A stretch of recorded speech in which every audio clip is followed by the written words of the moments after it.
오늘은 예수님의 공생애의 사역에 대해서 그 중에 갈릴리 사역에 대해서 생각하려고 합니다. 예수님의 갈릴리 사역은 이제 한번 요약된 내용들을 한번 보시겠습니다. 앞에 내용을 통해서 보시는데 내용이 네 가지로 요약해서 말씀드릴 수가 있습니다. 앞에 첫 번째는 최초의 갈릴리 사역이 있습니다. 약 한 4개월 정도. 이때는 예수님이 무명 시절이었죠. 그리고 두 번째의 갈릴리 사역은 제1차 갈릴리 사역 약 한 4개월. 이때부터 예수님께서 알려지기 시작하셨습니다. 그리고 명절이 되어서 예루살렘으로 올라가십니다. 자, 이게 오늘 요한복음 읽으셨던 4장 54절에서 5장 1절 사이의 이 사건입니다. 1차 갈릴리 사역 이제 4개월 마치시고 명절이 되어 예루살렘 6월절이죠. 명절이 되어올라서 올라가시니라 이렇게 본문이 나옵니다. 그런 다음에 제2차 갈릴리 사역 예수님께서 가장 하이라이트로 길게 사역하셨던 10개월의 갈릴리 사역이 시작되는데 이때 예수님의 인기가 아주 절정에 올라갑니다. 그러나 1차 갈릴리 사역의 끝날 무렵에 유대인의 바리새인들이 예수님을 죽이고자 하는 그 음모가 시작됩니다. 그리고 2차 갈릴리 사역이 이제 끝날 즈음에 역시 예수님을 죽이고자 하는 음모가 좀 더 구체적으로 더 강도가 강해지게 됩니다. 그리고 예수님을 떠나는 사람들이 생겨나게 됩니다. 그러자 예수님께서는 6월절에 예루살렘으로 올라가지를 않습니다. 그 음모를 아시고 올라가지 않고 아직 자신의 때가 되지 않았음을 아신 예수님께서는 6월절인데 유대로 예루살렘으로 가지 않고 갈릴리에 남아 계십니다. 남아 계시고 다음에 이제 그 해에 장막절이 되면 그때 비밀리에 올라가십니다. 그 사이의 간격이 약 한 6개월이 됩니다. 그 6개월 동안의 기간 동안 제3차 갈릴리 사역이 시작되는 그런 기간이 됩니다. 그래서 예수님의 사역은 이렇게 최초의 갈릴리 사역부터 시작해서 제1차, 2차, 3차에 걸친 사역이다라는 것을 이제 이것만 생각을 하시고 이제 주시면 되겠습니다. 최초의 이 갈릴리 사역 4개월은 말씀을 드렸죠.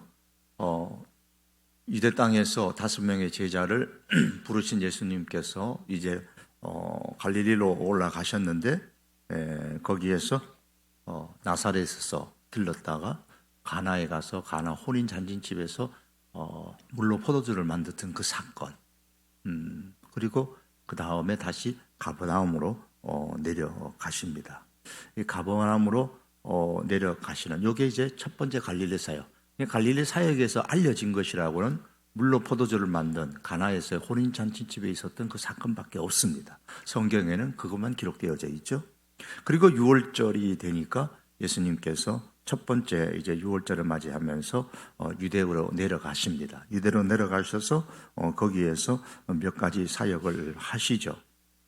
몇 가지 사역을 하시고 다시 이제 갈릴리로 올라오시는 도중에 어디로 들리냐면 사마리아 땅을 거쳐서 옵니다. 보통 유대인들이 다니는 길이 아닌데 예수님은 사마리아 땅을 거쳐오면서 수가성의 야곱의 우물에서 한 사마리아 여인을 만나고 그를 전도하시죠.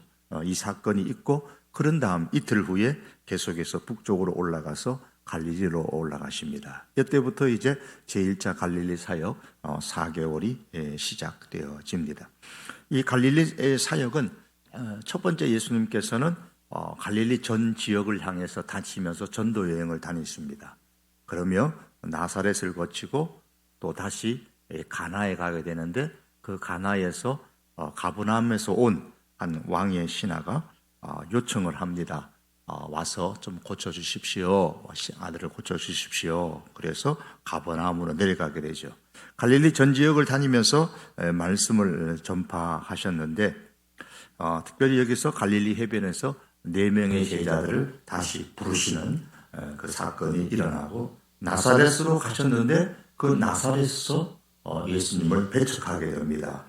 이거 요셉의 아들이 아니냐? 그러면서 예수님을 냉대하고 심지어 낭떠러지에 떨쳐서 떨어뜨리려고 죽이려고까지 했던 일이 일어납니다. 그래서 예수님께서 거기를 나사렛에서 나와서 가나에서 이제 왕의 신하를 만나게 돼 그의 요청을 받아서 가버나움으로 이제 가게 되어서 왕의 신하의 아들의 병을 고치죠. 그 사건이 오늘 요한복음 4장 54절에서는 이것이 예수님께서 행하신 갈릴리에서 행하신 두 번째 표적이다. 그래서 첫 번째 표적은 물로 포도주를 만든 사건이고 두 번째는 이 왕의 신하의 아들의 병을 고치신 사건입니다. 그 가버나움에서 일어났죠. 그리고 가버나움에서 이제 예수님께서 회당에서 귀신 들린 사람을 고치시고 또 베드로의 장모의 열병도 고치시고 또 많은 사람들이 예수님을 찾아와서 고침을 받습니다. 그런 다음 예수님은 또다시 갈릴리 전역을 향하여 전도 여행을 떠나십니다. 회당에서 전도하시고 나병 환자도 고치시고 그런 다음에 다시 가버나움으로 수일 후에 다시 가버나움으로 돌아오십니다. 수일 후에 예수께서 다시 가버나움에 돌아오시니 집에 계시다는 소문이 들는지라. 예수님 집에 계신다라는 소문을 듣고 많은 사람들이 중풍병자를 데리고 오고 거기서 예수님께서 마태를 부르시기도 하시고 금식에 관한 문제를 가지고 교훈을 주시기도 하십니다. 그리고 예수님께서 이제 예루살렘 방문으로 6월절 때문에 예루살렘을 방문하시는 사건이 처음에 말씀드린 이제 5장 1절에 요한복음 5장 1절의 일입니다. 여기까지 이제 예수님의 갈릴리 1차 사역이 되죠. 그런 다음에 다시 이제 2차 갈릴리 사역이 시작되는데 약 10개월입니다. 2차 갈릴리 사역은 여정이 좀 깁니다. 10개월이니까 처음에는 갈릴리 바다 근처에서 복음을 증거합니다. 그리고 갈릴리 지역의 전도 여행을 떠나시죠. 그런 다음에 다시 갈릴리 바다 근처에서 그런 다음에 또 다시 갈릴리 전 지역을 향하여서 전도 여행 다니고 그런 다음에 다시 또 갈릴리 바다 근처에서 전도하시고 하는 내용입니다. 자, 그림을 보면 갈릴리 갈릴리 바다입니다. 요즘 나오는 갈릴리 바다의 모습이죠. 배도 이렇게 그 밑에 있는 배가 예수님 당시의 배라고 하는데 확인되지는 않았고요.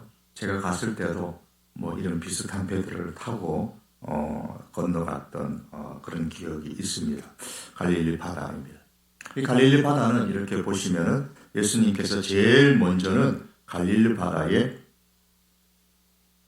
인근 지역, 가까운 지역에 예수님께서 복음을 전하시게 되죠. 가까운 지역에서 이 가버나움이 여기에 있습니다. 자, 이 가버나움에서 이 바다 근처를 예수님께서 복음을 증거하십니다. 초창기에는 이렇게 바다 근처에서 복음을 증거하시죠. 그런 다음에 이제 전역을 향해서 이 갈릴리 바다, 좀 이따가 다시 한번 말씀을 드리겠습니다. 예수님께서 이제 전역을 향하여서 갈릴리 전역으로 전도를 나가시는데 첫 번째 이제 갈릴리 바다 근처에서 복음을 전할 때는 많은 병자들, 귀신 들린 자를 고치시고 12제자를 이제 사도를 부르시고 산상수훈의 말씀을 주시고 다시 가버나움으로 들어오시고 갈릴리 전역을 향해서 복음을 전가할 때에 이제 나인성 과부의 아들을 살리십니다. 지도를 보시면은 나인성이라고 하면은 거기서 여러분께서는 잘 안 보이실 겁니다. 나인성이라 하면 여기가 나인성입니다. 가버나움이 여기예요. 여기에서 가버나움으로 이 나인성이라고 오시고 이 나인성으로 오셔가지고 이 지역을 해서 다시 가버나움으로 가는 이 지역을 갈릴리 전역을 다니시면서 예수님께서 복음을 증거하시는 두 번째 사역입니다. 나인성에서는 과부의 아들을 살리시는 사건이 나오죠. 과부의 아들을 사건을 살리시고 세례 요한의 질문, 우리가 다른 사람을 기다려야 됩니까? 오실 리가 당신입니까? 라는 그런 질문을 받고 한 바리새인의 시몬의 집에 초청을 받았을 때에 한 여인이 예수님의 발에 기름을 감람유를 부었던 사건과 그리고 갈릴리 지역 전역을 향해서 이제 전도하시고 다시 가버나움으로 돌아오시게 됩니다. 자, 이것이 두 번째 사역입니다. 지도를 한번 보시면 이렇습니다. 자, 여기서 이 지도에서 나오는 내용들은 예수님께서 이 가버나움에서부터 출발해가지고 이 지도에 나온 이 나인으로 가서 여기서 사역을 하시고 이 다시 갈릴리 전역을 다니시면서 복음을 전하시다가 다시 이 가버나움으로 오시는 이런 여정이 예수님께서 행하셨던 제2차 갈릴리 사역의 두 번째 여정이었습니다. 그리고 세 번째 여정은 역시 갈릴리 바닷가를 중심으로 해서 사역을 하셨는데 천국 복음을 전가 천국에 관한 비유, 유명한 마태복음 13장에 나오는 천국 비유에 관한 말씀을 하셨고, 또 여기서 이제 그 다음에 예수님께서 가신 곳이 어디냐면 지도를 한번 보시면은 이 지역입니다. 자, 가버나움에서 다시 어디로 가시냐면 이 가버나움에서 이 바다를 지나갑니다. 갈릴리 호수, 갈릴리 바다를 지나가면 여기에 거라사가 있습니다. 거라사. 거라사에 가셔서 이 거라사는 이스라엘 땅이 아닙니다. 대가볼리 이방 지역의 땅입니다. 이 거라사 지역에 가셔서 배를 타고 가셨죠. 배를 타고 가신 중에 이제 풍랑이 일어났던 사건들이 일어납니다. 어쨌든 여기서 거라사에 가셔서 군대 귀신 들린 자를 고치시고 다시 이 사람들이 아이고 다시 우리 동네에는 들어오지 마십시오. 그러니까 다시 이제 예수님 돌아가시죠. 돌아가시는데 이 시도에서는 마치 육지로 간 것처럼 이렇게 있는데 육지로 간 게 아니고 다시 이 거라사에서 배를 타고 다시 돌아옵니다. 다시 가버나움으로 돌아오시게 됩니다. 가버나움으로 돌아오시죠. 자, 이렇게 해서 세 번째 제2차 갈릴리 사역의 세 번째 전도 여정을 마치십니다.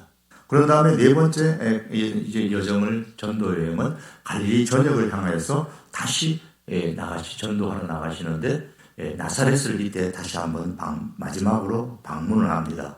그러나 마태복음 13장 57절에 보면 이 사람의 이 지혜와 이런 능력이 어디서 났느냐, 그리고 예수를 배척한지라, 예수님을 배척하는 사건이 나오죠.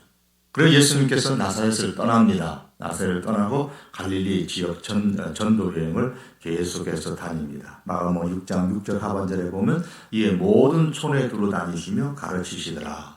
여기 또 12제자를 전도 파송하러 보내시고 또 다시 돌아오시게 됩니다. 돌아오시는 그 내용들인데 한번 지도를 한번 보시겠습니다. 지도를 보면 예수님께서 가버나움에서 출발하시죠.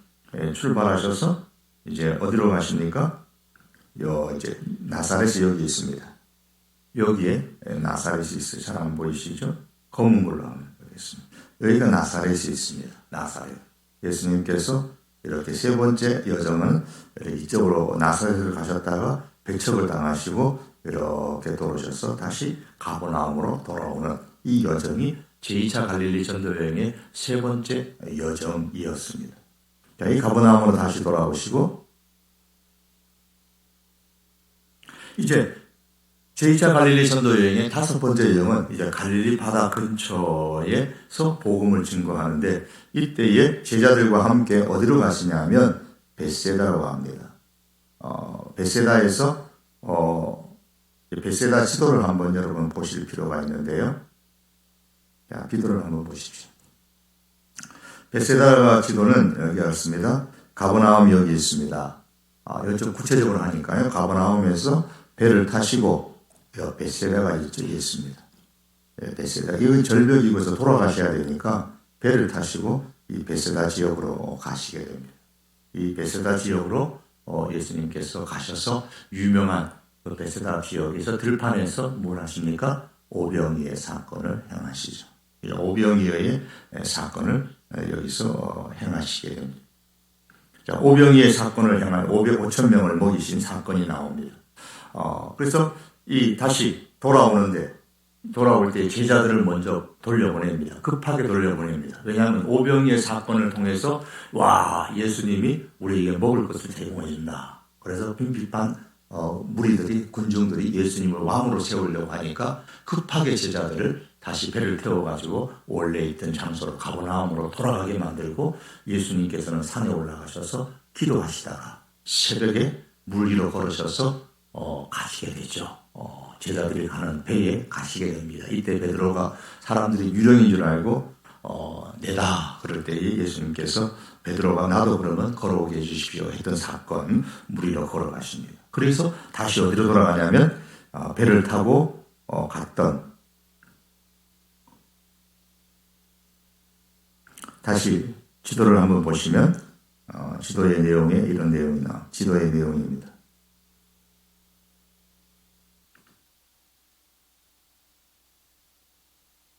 예수님께서 거라사인을 갔다가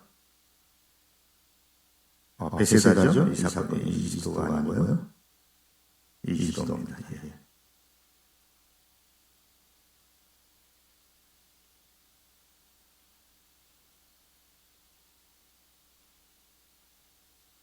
자, 가버나움에서 베세다에 가서 기적을 행하시고 기적을 행하신 다음에 다시 돌아오죠. 베세다에 가서 5천 명을 머무시고 배를 타와서 다시 게네사렛으로 오게 됩니다. 게네사렛 땅에 와서 여기서 다시 가버나움으로 예수님께서 가시게 되는 사건. 이게 다섯 번째 제2차 갈릴리 사역에 있어서 다섯 번째의 예수님의 전도 여행의 일입니다. 자, 이렇게 예수님께서 제2차 전도 여행을 마치십니다. 제2차 전도 여행이 끝날 무렵이 이제 6월절, 유대인의 6월절이 돌아오게 됩니다. 그러나 예수님께서는 유대인들이 자기를 죽이려고 찾는다는 사실을 아시고 예루살렘으로 가지 아니하시고 갈릴리에 남아 계십니다. 요한복음 7장 1절과 2절에 보시면 그 후에 예수께서 갈릴리에 다니시고 유대에서 다니려 아니하심은 유대인들이 죽이려 함이로라. 7장에 한번 보십시오. 이제 요한복음 7장에 한번 보시면 좀 넘기셔서 7장 1절입니다. 그리고 7장 2절에 가면 유대인의 명절인 초막절이 가까운지라 그랬어요. 7장 1절하고 7장 2절에는 사이가 지금 벌써 6개월이 간격이 있어요. 시간적 간격이 있는 거예요. 2차 갈릴리 사역을 마치고 이제 초막절에 올라가신 그때는 6개월이 지난 이후입니다. 그래서 7장 1절과 2절 사이에는 6개월의 간격이 있는 거예요. 이제 초막절 때에 비밀의 예루살렘으로 예수님께서 올라가시는데 7장 10절에 보면 그 형제들이 명절에 올라간 후에 자기도 올라가시되 나타내지 않고 은밀히 가시니라. 이게 초막절에 올라가셨던 사건입니다. 그럼 그 6개월 동안 초막절에 올라가시기 전 6개월 동안 무엇 하셨느냐? 자, 이때가 예수님의 이제 3차 갈릴리 사역입니다. 자, 이 3차 갈릴리 사역은 이전에 행하셨던 초기나 1차, 2차와는 조금 다른 곳을 가십니다. 이때 예수님의 주된 관심은 이제 제자들을 직접적으로 훈련시키는 데 집중을 합니다. 제자들을 훈련시키려고 집중을 하다 보니까 주로 이 갈릴리 지역을 벗어나가지고 이제 이방 지역으로 예수님께서 가시게 되죠. 그래서 예수님이 이방 지역으로 가시는데 가버나움을 출발해서 두로와 시돈 저 북쪽, 동북 쪽에 있는 해변가에 두로와 시돈으로 가시고 거기에 사실 데가볼리로 내려오셔가지고 배를 타고 막달로로 가셨다가 배 타고 베세다로 가셨다가 저 위쪽 이방 지역이 가이사라 빌립보로 가시는 내용입니다. 지도를 한번 보시면 이렇습니다. 이 내용에 보시면 예수님께서 가버나움에서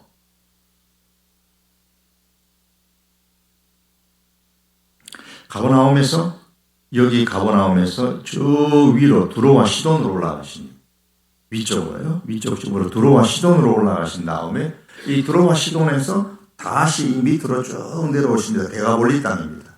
데가볼리 땅에 옵니다. 데가볼리 땅에 와서 여기에서 여기 다시 배를 타시고 건너편에 보면 막달라가 나옵니다. 이 막달라에서 다시 배를 타고 베세다로 가셔서 베세다에서 다시 가이사라 빌립보로 올라가셨다가 다시 이렇게 가버나움으로 내려오시는 이게 제3차 갈릴리 사역의 내용들입니다. 앞에 있는 지도를 한번 보시면은 이런 내용입니다.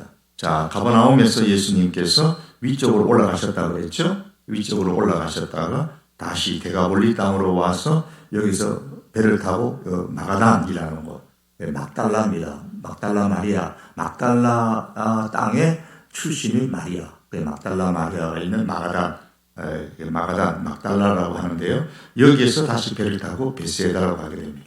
이 베세다에서 다시 위쪽으로 걸어서 가이사라 빌립보로 예수님께서 이제 가시는 사건이죠. 이것이 제3차 전도 여행의 내용입니다.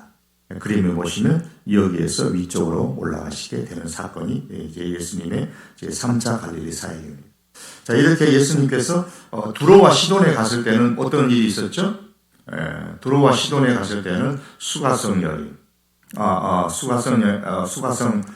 두로와 시돈에서는 수로보니게 여인의 딸을 고치시는 사건이 나오게 됩니다. 그리고 데가볼리에서는 많은 병자를 고치시고 칠병이어의 사건이 나옵니다. 그죠? 떡 7개와 물고기 2마리 가지고 4,000명을 먹여서 5,000명이 아니고 여기서는 4,000명을 먹었던 사건이 데가볼리에서 한 번 더 일어납니다. 그리고 다시 가이사라 빌립보로 가는 도중에 먼저 어디로 들렀습니까? 달마누다, 마가단으로 들리고, 이 마가단에 들린 다음에 다시 배를 타고 베세다에 가서 가이사라 빌립보에 가는데, 가이사라 빌립보에서는 뭐가 있습니까? 유명한 게 있죠. 베드로의 신앙 고백이 있죠. 주는 그리스도시요 살아계신 하나님의 아들입니다 라는 신앙 고백. 또 예수님께서 자신의 죽음과 자신의 부활에 대해서 제자들에게 가르쳐 주시고 예수님의 모습이 변화되어지는 사건이 나옵니다. 그리고 다시 가버나움으로 돌아오는, 이것이 예수님의 제3차 갈릴리 사역입니다. 자, 지금까지 예수님의 갈릴리 사역의 초기 갈릴리 사역이 4개월, 1차 갈릴리 사역이 4개월, 2차 갈릴리 사역이 10개월, 그리고 마지막 3차 갈릴리 사역이 6개월입니다. 그러면 총 갈릴리 사역이 몇 개월이죠? 계산 안 하셨죠? 24개월입니다. 2년입니다. 2년. 예수님의 공생의 사역이 몇 년이라고 그러죠? 보통 3년이라고 그러죠. 그런데 갈릴리 사역을 몇 년 해요? 2년을 하십니다. 예수님이 전체에 3년 동안 공생의 사역을 하시는 중에 갈릴리 사역을 2년을 하시니까 3분의 2가, 예수님의 공생의 사역의 3분의 2가 갈릴리 사역을 하셨어요. 왜 그럴까요? 왜 갈릴리 지역에서 첫 번째 사역도 하시고 거기서 가장 많은 시간을 할애하며 사역을 하셨을까? 그 이유는 이사야서 9장 1절에서 7절을 보면 나옵니다. 이사야서 9장 1절에서 7절을 읽으시면서 이제 이 첫 번째 부분이 갈릴리 지역이 어떤 지역이 있느냐, 그 다음에 나중에 어떤 지역으로 변하느냐, 그리고 그 변하게 된 이유가 뭐냐, 그것을 염두에 두고 해서 이사야서 9장 1절에서 7절을 한번 읽어보시겠습니다. 앞에 있는 내용입니다. 다 같이 읽어봅니다. 시작. 전에 고통받던 자들에게는 흑암이 없으리로다. 옛적에는 여호와께서 스불론 땅과 납달리 땅이 멸시를 당하게 하셨더니 후에는 해변길과 요단 저쪽 이방의 갈릴리를 영화롭게 하셨느니라. 흑암에 행하던 백성이 큰 빛을 보고 사망에 거들진 땅에 거주하던 자에게 빛이 없도다. 주께서 이 나라를 창성하게 하시며 그 즐거움을 더하게 하셨으므로 추수하는 즐거움과 탈취물을 나눌 때의 즐거움 같이 그들이 주 앞에서 즐거워하오니 이는 그들이 무겁게 맨 멍에와 그들의 어깨에 채찍과 그 압제자의 막대기를 주께서 꺾으시되 미디안의 날과 같이 하셨음이니이다. 어리저리 싸우는 군인들의 신과 피 묻은 겉옷이 불에 섭같이 살라지리니 이는 한 아기가 우리에게 낳고 한 아들을 우리에게 주신 바 되었는데 그의 어깨에는 정사를 메었고 그의 이름은 기묘자라 묘사라 전능하신 하나님이라 영존하시는 하나님이라 아버지라 평강의 왕이라 할 것입니다. 그 정사와 평강의 더함이 무궁하며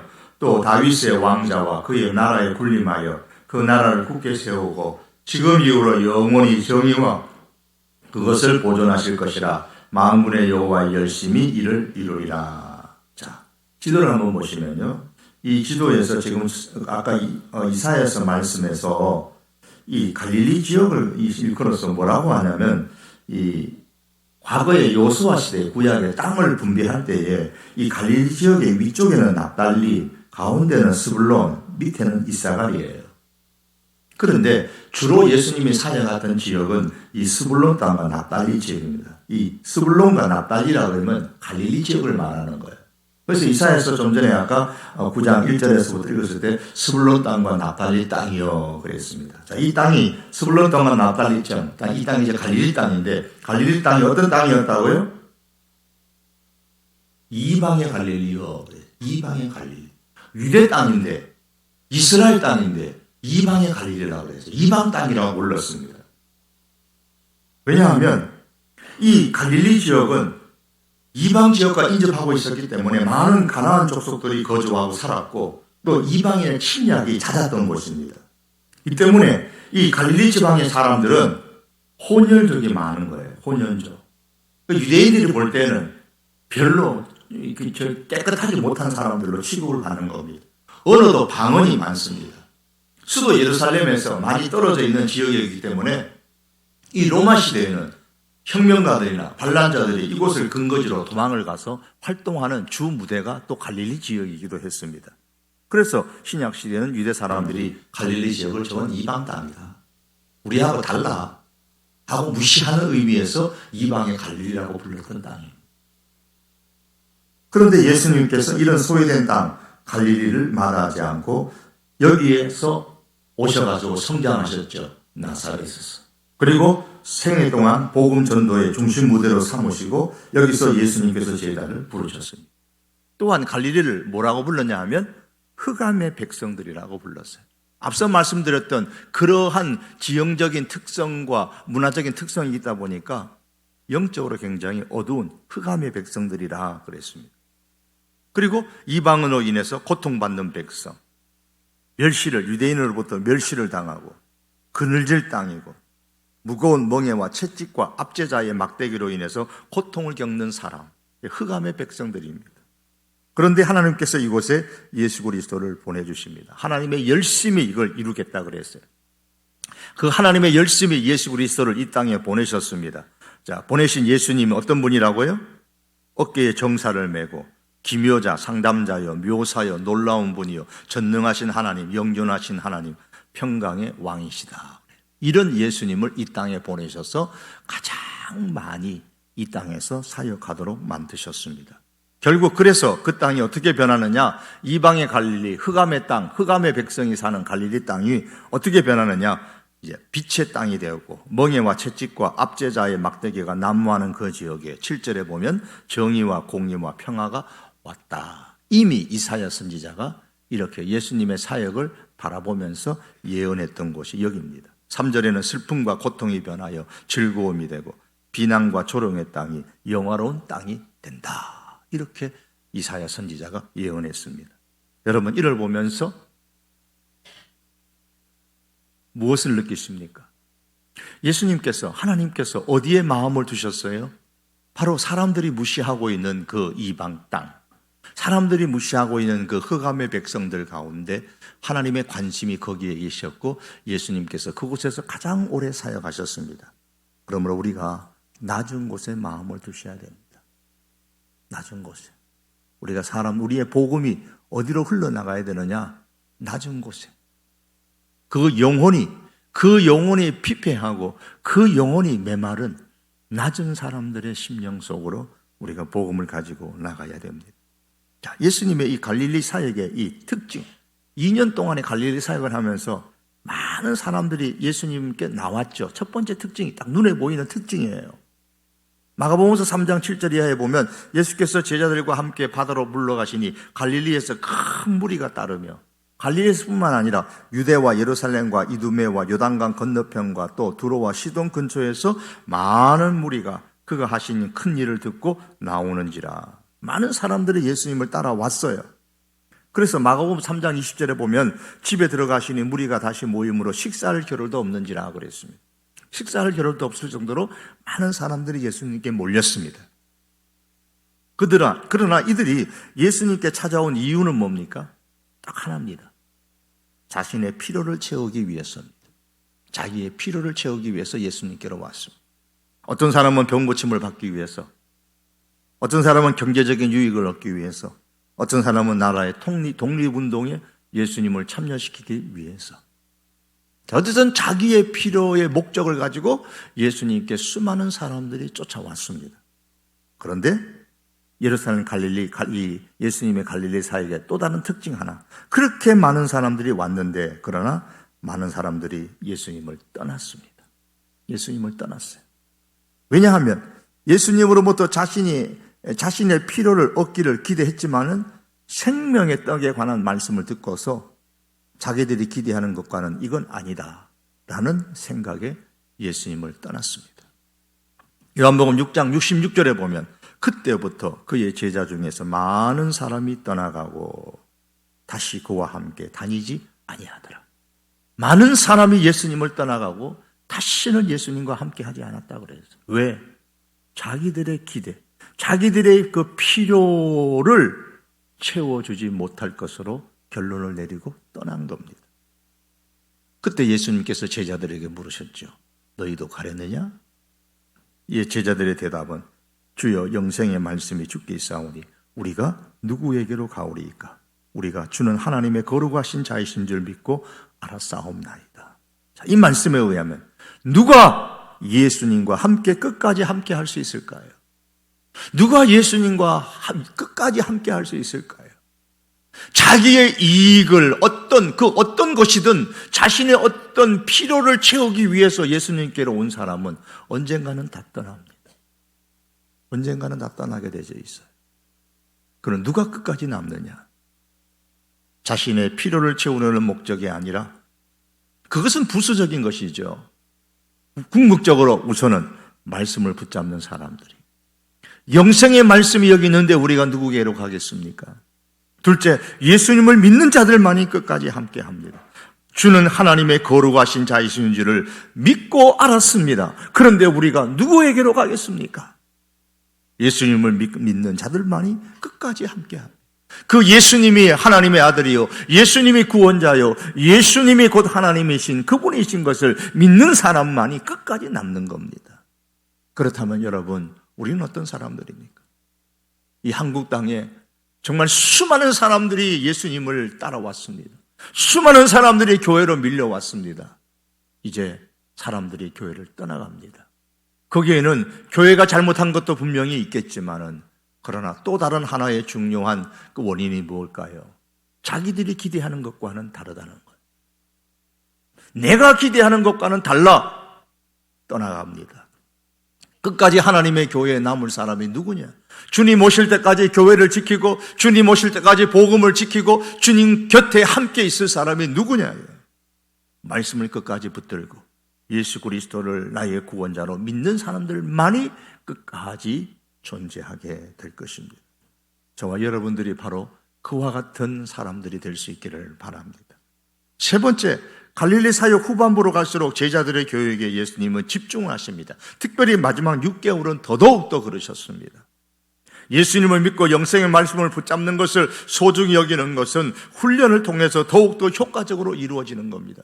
제자들이 이렇게 영생의 말씀이 여기 있는데 우리가 누구에게로 가겠습니까? 주는 하나님의 아들이심을 믿습니다. 우리는 아무에게도 안 갑니다. 라고 고백할 수 있었던 것이 어떻게 되어졌느냐? 예수님의 말씀의 훈련을 통해서 이루어진 겁니다. 그러므로 교회는 예수님의 제자가 되기 위한 훈련에 힘써야 합니다. 우리는 이 훈련에 힘써 참여해야 되고 예수님의 강한 제자가 되어져야 됩니다. 마지막 네 번째로, 예수님의 갈릴리 사역의 중심지가 어디예요? 제가 계속해서 많이 반복했던 지명이 어디였습니까? 가버나움입니다. 가버나움. 베들레헴에서 예수님 탄생하셨고 나사렛은 예수님이 자라나신 곳이고 가버나움은 공생의 갈릴리 사역의 중심지였습니다. 예루살렘은 예수님께서 돌아가신 장소죠. 자, 예수님의 갈릴리 사역을 보면서 우리가 주목해야 될 것 한 가지가 이 지명이 바로 이 가버나움입니다. 예수님 당시 갈릴리에는 크고 작은 한 200여 개의 크고 작은 마을이 있었다고 합니다. 그 중에 예수님의 갈릴리 사역에 여기저기에서 많은 기적들을 행하셨지만 사역의 중심지는 가버나움이었습니다. 한번 앞에 영상을 보시면 초기 갈릴리 사역의 지역을 보면 나사렛에서 가나에서 가버나움으로 돌아가시고, 가버나움으로 예수님께서 나사렛에서 고향이지만 거기서 자라나셨지만 사역을 하실 때는 가버나움으로 가셔서 거기에 터전을 잡고 거기서 사시는 겁니다. 1차 갈릴리 사역의 지역, 첫 번째 여정에는 갈릴리 전 지역에서 나사렛을 거쳐 가나에서 다시 가버나움으로 가시고 거기서 다시 출발하여 제2차 여정은 가버나움 근처, 세 번째 여정은 이 가버나움을 출발해서 갈릴리 전역으로 다니시다가 다시 가버나움으로 돌아오시고, 네 번째는 가버나움 근처에서 또 2차 갈릴리 사역에는 첫 번째 여정은 갈릴리 바다 근처에서 가버나움으로 다시 돌아오시고, 2차 여정에도 갈릴리 전역으로 다니시다가 가버나움으로 돌아오시고, 세 번째 여정에서도 갈릴리 바닷가를 다니시고 거라사로 갔다가 다시 가버나움으로 돌아오시고, 네 번째 여정에 나사렛에서 갈릴리 지역으로 전도 여행을 떠났다가 다시 가버나움으로 돌아오시고, 다섯 번째 여정에서 갈릴리 바닷가에서 베세다나 게네사렛 땅으로 갔다가 다시 가버나움으로 돌아오십니다. 그리고 제3차 갈릴리 사역의 지역은 두로와 시돈에서 대가볼리로 아래로 내려와서 위로 올라갔다가 아래로 내려와서 다시 마가단 배 타고 건너갔다가 배 타고 베세다로 갔다가 다시 저 위쪽으로 가이사 빌립보로 갔다가 다시 내려오신 것이 가버나움입니다. 이렇게 보면 초기 갈릴리 사역 1차, 2차, 3차 갈릴리 사역, 전 갈릴리 사역에 있어서 중심지가 가버나움이었습니다. 이를 볼 때에 예수님께서는 그냥 발 딛는 대로 정처 없이 다니면서 복음을 전파한 것이 아닙니다. 우리가 복음서를 보면서 예수님은 어디를 갈까 계획도 없이 그냥 발 닿는 대로, 그래야 눈 뜨면 오늘은 여기 가고 뭐 발 가는 대로 그냥 다니신 게 아니라는 거예요. 예수님은 계획을 세우셨어요. 계획을 세우시면서 전도하러 다니셨고 전도 여행을 떠나셨고, 그렇게 전도 여행을 떠나고 복음을 전파하신 후에는 항상 가버나움으로 다시 돌아오셨습니다. 예수님의 삶의 중심지는 가버나움이었고 사역의 중심지 역시도 가버나움이었습니다. 사랑하는 성도 여러분, 우리의 신앙의 중심지는 과연 어디입니까? 우리의 삶의 중심지는 과연 어디입니까? 오늘 우리에게 있어서 가버나움은 과연 어딜까요? 하루의 일과를 마치고 돌아가야 할 곳이 어디여야 됩니까? 정상적인 사람은 찜질방이 아니고 자기 친구 집도 아니고 자기 집이어야 됩니다. 젊은 친구들을 보면은 정상적인 사람은 하루 일과를 마치고 돌아가야 될 곳은 자기 집이에요. 그래서 젊은이들을 보면은 어디예요? 자기 집으로 안 돌아가고 친구 집 가고 찜질방 가고 어디 돌아다니고. 삶의 중심지가 그렇게 흐트러진 사람은요, 그의 삶의 인생 전체가 결코 중심을 잡을 수가 없어요. 삶의 중심은 자기 집으로 돌아가는 거예요. 하루 일과가 마치면. 신앙의 중심지, 주일을 중심으로 해서 우리가 계획되어져야 되는 겁니다. 우리의 삶의 신앙의 중심은 이 성도 교회를 중심으로 해서 계획될 수 있기를 바랍니다. 어느 가정 공동체 가정의 고백입니다. 전에 제가 한번 말씀드린 기억이 나는데요. 이분은 건설 공장 현장에서 감독하는 사람인데, 그러다 보니까 건설 공사가 있는 곳마다 여러 도시 지역을 다닙니다. 삶의 환경 자체가 이렇게 정기적으로 가장을 할 수 있는 그런 조건이 되지를 못했습니다. 처음 가장을 맡았을 때에 생각했던 것처럼 정해진 금요일 저녁에 가정공동체로 모일 수가 없었습니다. 가장이 자주 결석하니까 가정공동체가 제대로 될 리가 없죠. 고민을 하다가 결심을 했습니다. 결단을 하고 일주일의 생활 계획을 세우면서 금요일 저녁을 가정공동체의 모임으로 제일 먼저 계획 속에 첫 번째로 딱 세워놨습니다. 한 주간의 계획의 첫 번째 일정은 금요일 저녁은 가정공동체 모이는 날. 그리고 그 다음에 한 주간의 계획을 세워나갑니다. 어디 가서 공사 현장 감독하고 어디 가서 공사 현장 감독하고, 그 다음 계획대로 자기 삶의 모든 계획을 세워갔습니다. 안 될 것 같았는데 매주 금요일마다 가정공동체에 참여해서 가정의 역할을 매우 잘 감당을 했습니다. 계획을 그렇게 세우니까 되더라는 거예요. 어떤 분은 가정공동체 모임에 참여할 수 없다고 말합니다. 어떤 분은 금요기도에 참여할 시간이 없다고 말합니다. 어떤 분은 주일 예배를 지키기가 시간이 없어서 힘들다고 말합니다. 시간이 없어서 힘든 것이 아니고요, 내 마음의 우선순위에서 가버나움이었기 때문입니다. 중심이었기 때문이에요. 아니, 중심이 다르기 때문이에요. 가정공동체 모임이 내 마음의 우선순위가 아니고, 금요기도회가 우선순위가 아니고, 주일 예배가 내 마음의 우선순위가 되지 않기 때문에 시간을 낼 수가 없는 거예요. 시간을 만들 수가 없어요. 왜 내 삶에 가버나움이 없을까요? 삶의 목표가 예수님이 아니기 때문이에요. 삶의 목표가 내 삶이기 때문이에요. 내 삶이 내 인생의 목표예요. 내 삶의 목표가 예수님이면 내 삶의 중심지 가버나움이 무엇이어야 되는가는 분명합니다. 예수님께서 가버나움의 모든 삶과 사역의 중심으로 이 가버나움을 삼으신 것처럼 오늘 우리들의 삶과 우리들의 신앙과 사역의 가버나움을 먼저 정해 놓으시고 우리의 모든 삶을 계획하시고 구성하시고 실천해 나가시는 그런 하나님의 사람들이 될 수 있기를 바랍니다. 기도하시겠습니다.